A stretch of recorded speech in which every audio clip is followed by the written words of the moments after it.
تمام تعریفیں اللہ تعالیٰ جل مجدہ الکریم کے لیے، درود و سلام نبی کرم نور مجسم شفیع معظم احمد مجتبیٰ جناب حضرت محمد مصطفیٰ صلی اللہ تعالیٰ علیہ وسلم کی ذات والا صفات کے لیے حمد و صلوات کے بعد، عزیز دوستو، بزرگوں اور بھائیوں، انسان کھائے پیے سوئے جاگے تو اس کے جسم کی ضروریات پوری ہوتی ہیں، لیکن جب وہ اللہ کا ذکر کرتا ہے، نماز پڑھتا ہے، دعا مانگتا ہے، استغفار پڑھتا ہے، درود و سلام کے گجرے پیش کرتا ہے، تو پھر اس کی روحانی ضروریات پوری ہوتی ہیں۔ آج جس زمانے میں ہم وقت گزار رہے ہیں، لوگوں کی جسمانی ضروریات پوری کرنے کے لیے، غذائی ضروریات پوری کرنے کے لیے بہت سارے بندوبست کیے جا رہے ہیں، لیکن جتنا لوگ اپنی ظاہری ضروریات میں خود کفیل ہوتے جا رہے ہیں، اتنا ہی زیادہ وہ روحانی طور پر کمزور ہوتے جا رہے ہیں۔ گھنٹوں بیٹھ کر گپ شپ کرنے والے لوگوں کے لیے تھوڑی دیر بھی ذکر الہی کرنا مشکل ہو جاتا ہے۔ لمبی چوڑی باتیں کرنے والے، لمبے چوڑے دلائل دینے والے لوگ اور سمجھدار لوگ اور سیانے لوگ عبادت کے معاملے میں سستی کرتے ہیں، عمل کے مسئلے میں کمزور ہو جاتے ہیں۔ تسبیحات کرنا، وظائف پڑھنا، درود و سلام پڑھنا، کم بولنا، سچی بات کرنا، صبر سے رہنا، شکر کو اپنانا، قناعت اختیار کرنا، حسد، بغض، عداوت سے بچنا، یہ لوگوں کے لیے مشکل ہو جاتا ہے۔ پھر اس کا نقصان یہ ہے کہ معاشرہ ایک عجیب سی بے سکونی اور بے قراری کا شکار ہے۔ جیب میں بہت زیادہ پیسے رکھنے والا، خوش شکل نظر آنے والا، پیٹ بھر کے روٹی کھانے والا شخص بھی ڈھونڈتا پھرتا ہے کہ آخر میں پریشان ہوں کیوں۔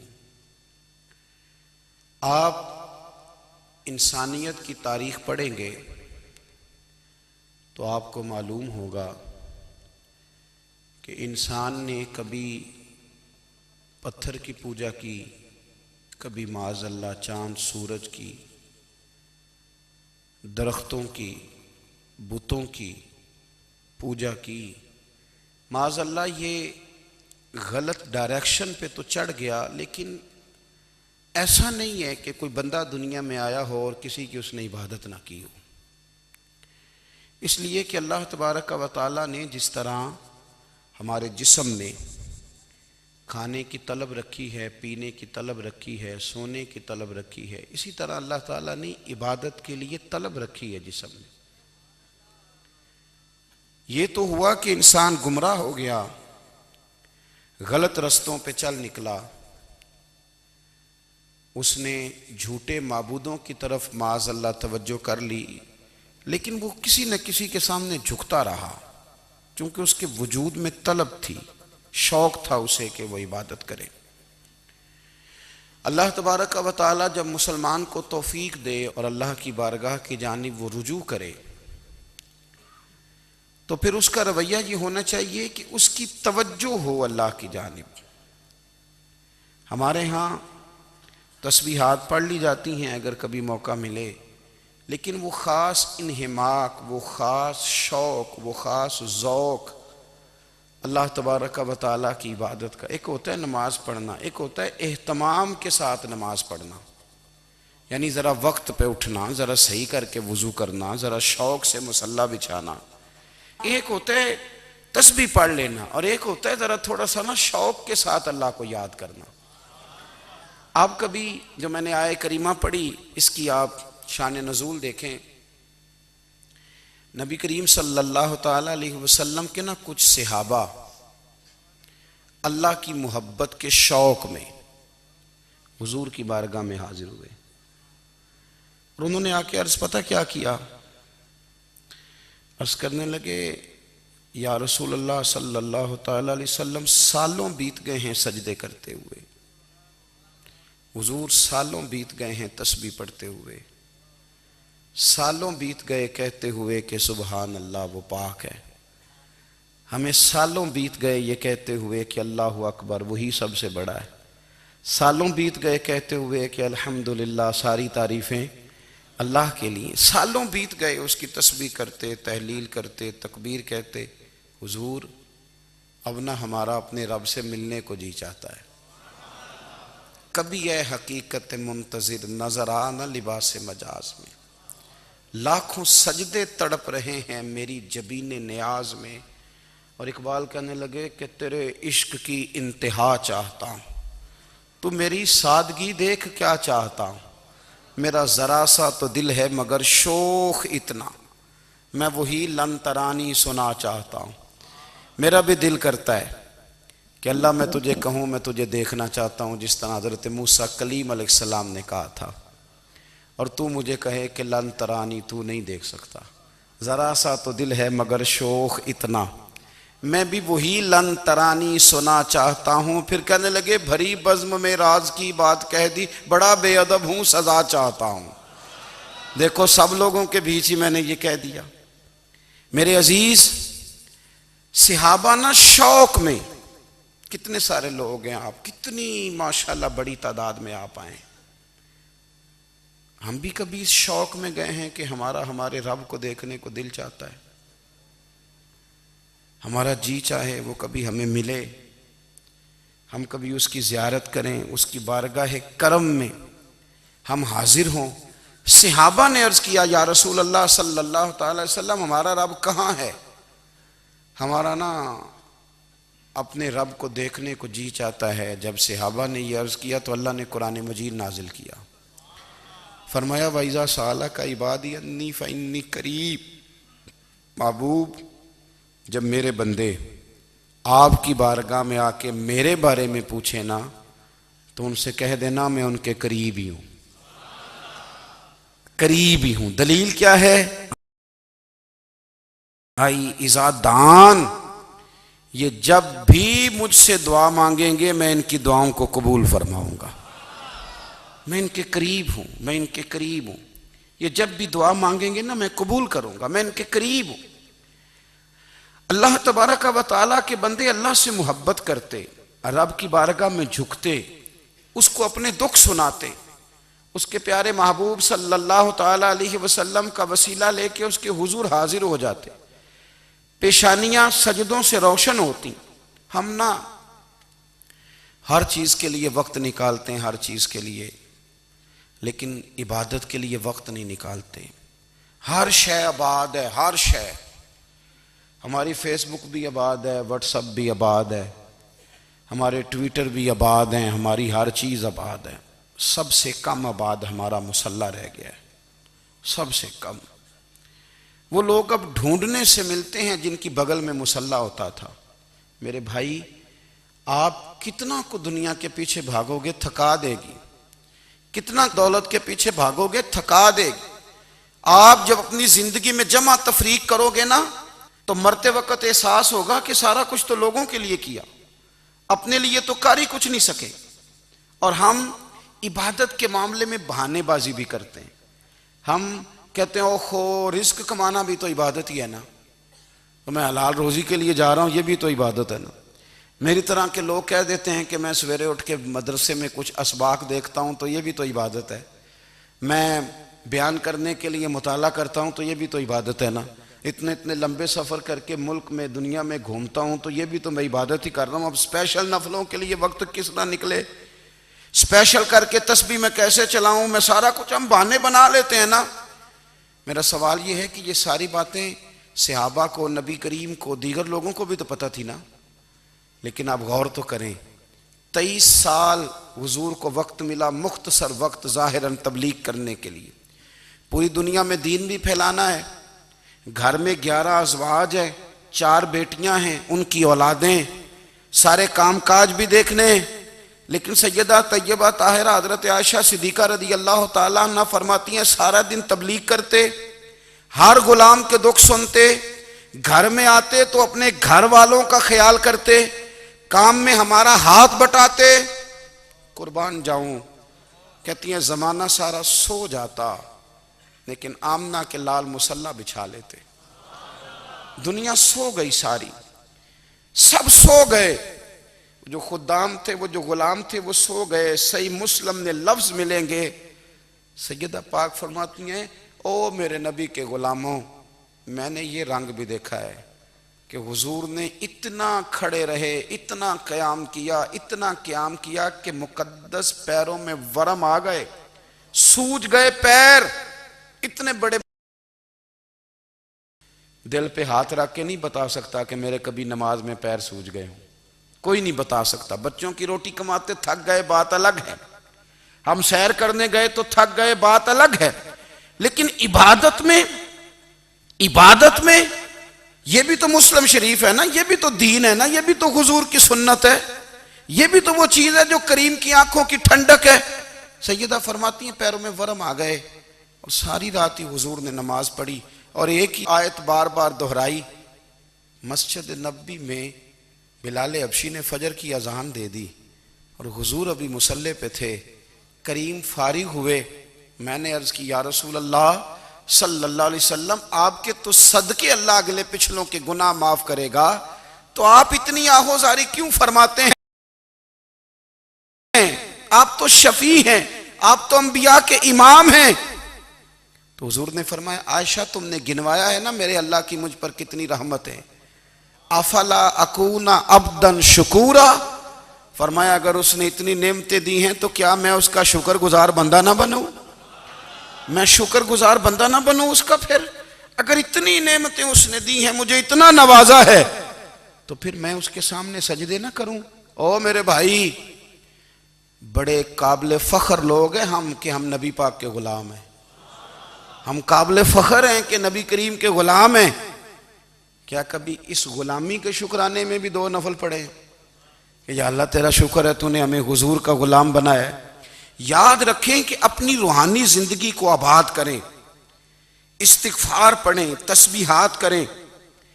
حضرت عبداللہ ابن عمر رضی اللہ تعالیٰ عنہ حضرت عمر کے صاحبزادے، مکہ مکرمہ میں ان کی قبر ہے۔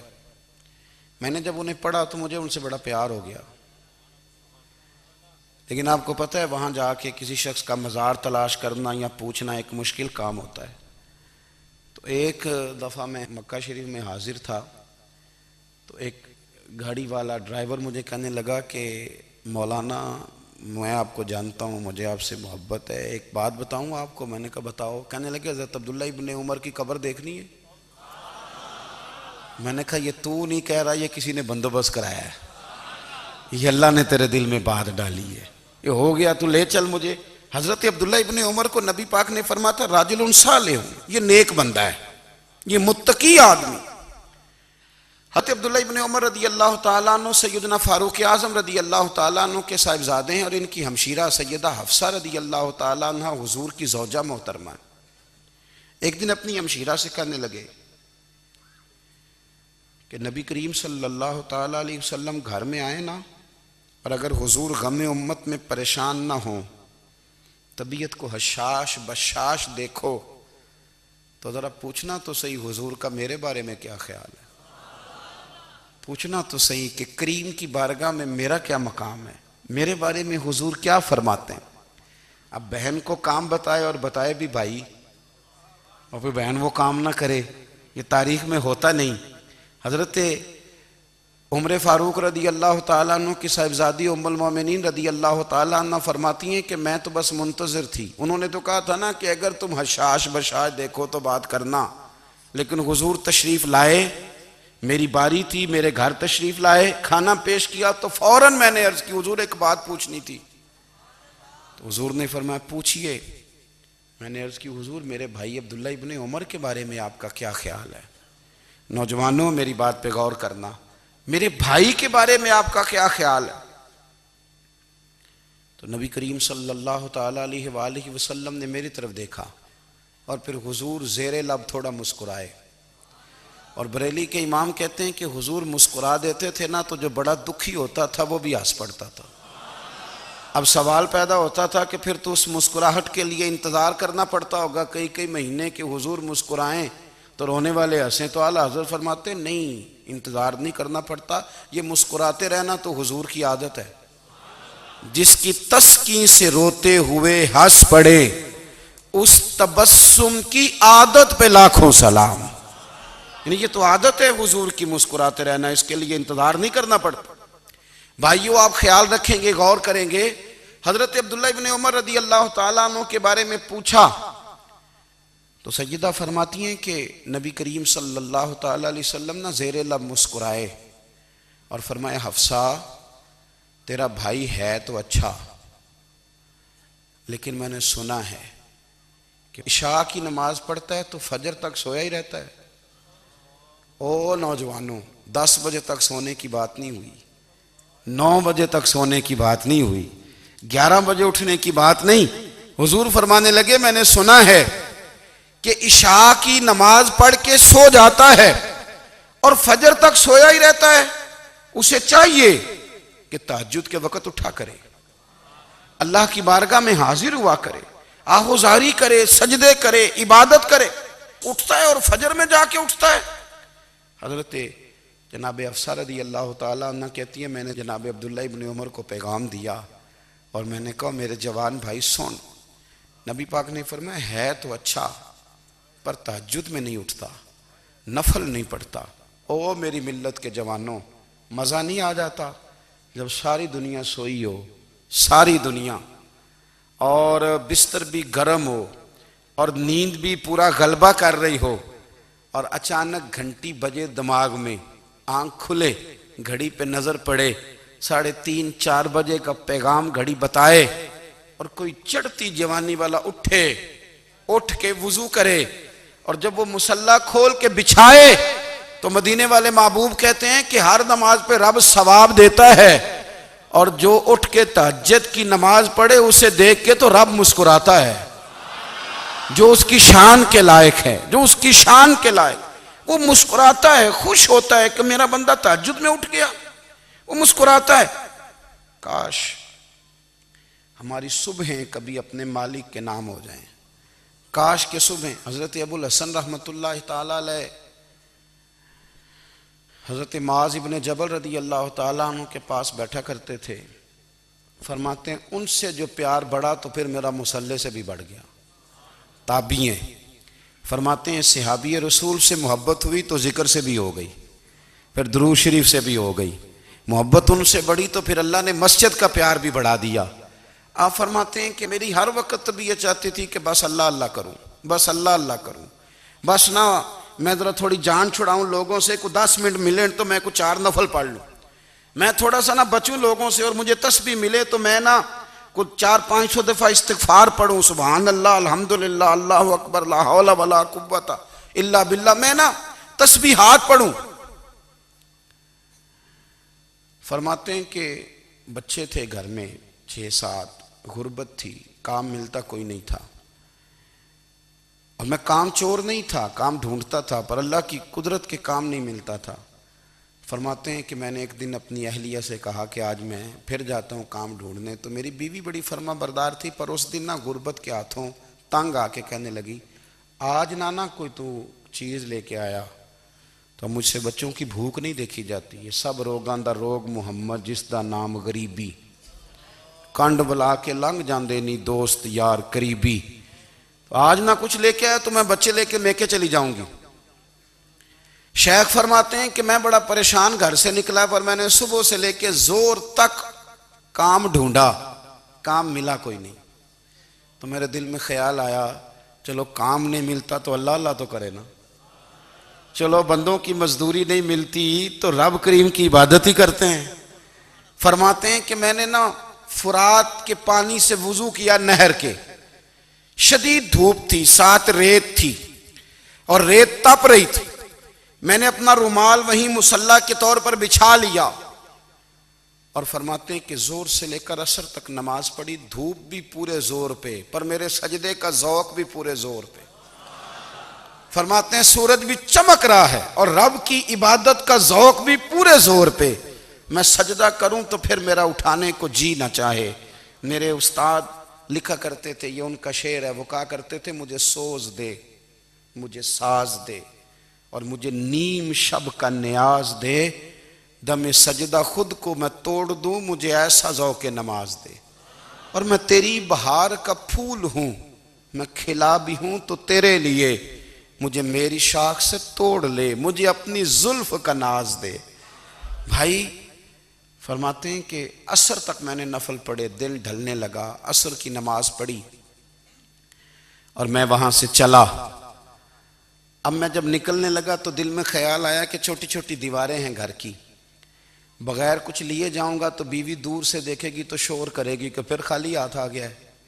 کہتے میں نے اپنے اسی رومال میں جس پہ میں نے نماز پڑھی تھی نا، رومال میں کی آخی دے پنجابی صافہ کہتے ہیں، اسی میں نا میں نے کچھ ریت بھر لی کہ وہ دور سے دیکھے گی تو سمجھے گی کچھ لے کے آیا ہے، چلو جا کے اسے بتا دوں گا کہ آج پھر مزدوری نہیں ملی۔ کہتے ہیں وہ ریت لے کر جب میں گھر میں گیا تو پہلے بیوی دروازے پہ کھڑی ہوتی تھی، پوچھتی تھی خالی ہاتھ آ گئے ہو؟ آج میں نے دیکھا تو ہے ہی کوئی نہیں۔ فرماتے ہیں میں اندر داخل ہوا، سلام لیے، کونے میں میں نے وہ رومال رکھ دیا اور میں نے آواز دی کہ بھلی مانس کہاں ہو؟ تو وہ کہنے لگی آپ منہ ہاتھ دھو لیں، میں روٹی لے کے آئی۔ میں نے کہا روٹی کہاں سے آ گئی؟ یہاں تو کئی دنوں کے فاقے، تو کئی دنوں کی غربت ہے، یہاں تو اس گھر میں تو فقیری ہے۔ فرماتے ہیں کہ وہ روٹی لے کے آئی اور اس وقت کی جو موجودہ نعمتیں تھیں، سمجھ لیں سلاد، اچار، ہر چیز ساتھ لائی۔ میں نے کہا کہ بچے کہاں گئے؟ کہنے لگی وہ کھانا کھا کے کھیلنے گئے، آپ کھانا کھا لیں آ جاتے۔ کھانا اس نے چن دیا۔ میں نے حیرت انگیز لہجے میں ساری نعمتیں اپنے دسترخوان پہ دیکھ کر کے بیوی سے پوچھا یہ کہاں سے آیا کھانا؟ بچوں کو تو نے کہاں سے کھانا کھلایا؟ یہ سارا کچھ کیسا ہے؟ تو کہنے لگی پتہ نہیں آج آپ کس کریم کی مزدوری کرنے چلے گئے تھے، پتہ نہیں کس کریم کی، میرے گھر میں تو اتنی نعمتیں آئی ہیں کہ مجھ سے سنبھالی نہیں جا رہی، اتنا اناج ہے، اتنا گندم ہے، کس کریم کے دروازے آج چلے گئے تھے؟ یہ کہتے کہتے وہ اٹھی اور اٹھ کر کے کہنے لگی پہلے بڑا کچھ آیا تھا، اب کیا لے آئے ہو؟ اور جا کر کے نا اس نے وہ ریت والا رومال کھولا، کہنے لگے میں تو لے کے آیا تھا ریت، تو میرے رب نے اسے بھی سونے اور ہیرے بنا دیا تھا۔ جب آپ کی توجہ اللہ کی جانب، میرے نبی پاک صلی اللہ تعالی علیہ وسلم نے فرمایا ہر چیز اپنے رب سے مانگ، ہر چیز مانگ، ہر چیز مانگ۔ یا رسول اللہ کیا کچھ؟ میرے محبوب نے فرمایا تیرے گھر میں نمک بھی ختم ہو جائے تو وہ بھی اپنے رب سے مانگا کر، تو مانگنا وہ تجھے دے گا، تو اس کی بارگاہ میں کشکول طلب دراز تو کرنا۔ اور ترمذی شریف میں عجیب لفظ ہیں، رسول کائنات نے فرمایا، رب کریم فرماتا ہے جب میرا بندہ ہاتھ اٹھاتا ہے نا تو مجھے حیا آتی ہے کہ میں خالی کیسے لوٹا دوں اس کے، اتنے بڑے بادشاہ کی بارگاہ میں۔ او بھائی لوگوں سے عزتیں تلاش کرتے ہو تو وہ کیا تمہیں عزت دیں گے؟ وہ تو کل اچھا کہتے ہیں پرسوں برا کہنے لگ جاتے ہیں۔ لوگوں کے سامنے گڈ بک میں آنا چاہو گے تو وہ تو سویرے تمہارے بارے میں کچھ کہیں گے، شام کچھ اور کہیں گے۔ اپنی روحانی زندگی آباد کریں، اپنے مسلح کو وقت دیں، اور دنیا سے چھپ کر اس موبائل کو بند کر کے اور اپنے آپ سے بھی چھپ کے اور تنہا ہو کے چھپا کے سارا کچھ اپنے آنسو اپنے رب کی بارگاہ میں پیش کریں، اس کے حضور حاضری دیں۔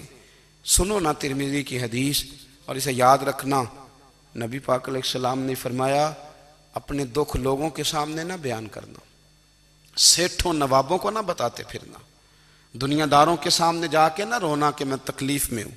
فرمایا اگر دنیا داروں کو دکھ بتاؤ گے رب تمہیں کبھی غنی نہیں کرے گا، اور لوگ ہیں کہ الٹا مذاق اڑائیں گے۔ آپ کی جس سے بڑی پکی یاری ہے نا، پکی، وہ تب تک پکی ہے جب تک آپ نے 50,000 مانگا نہیں، اور جس وقت آپ نے کہہ دیا کہ میں مجبور ہوں میری مدد کر تو پھر ختم ہو گئی دوستی۔ لوگوں کی تعلقات آپ کے ساتھ تب تک ہیں جب تک آپ ان سے کوئی ضرورت وابستہ نہیں کرتے۔ کریم محبوب فرمانے لگے بندوں کے سامنے دکھ نہ بیان کرنا، اللہ تجھے کبھی غنی نہیں کرے گا، تو اپنے دکھ اپنے رب کو بتا، تو دعائیں مانگ، تو اس کی بارگاہ میں حاضر ہو، تو اس کے حضور عرض کر۔ فرمایا اپنے دکھ اپنے رب کو بتا، وہ جلدی کرے یا دیر سے کرے تجھے ساری دنیا سے بے نیاز کر دے گا۔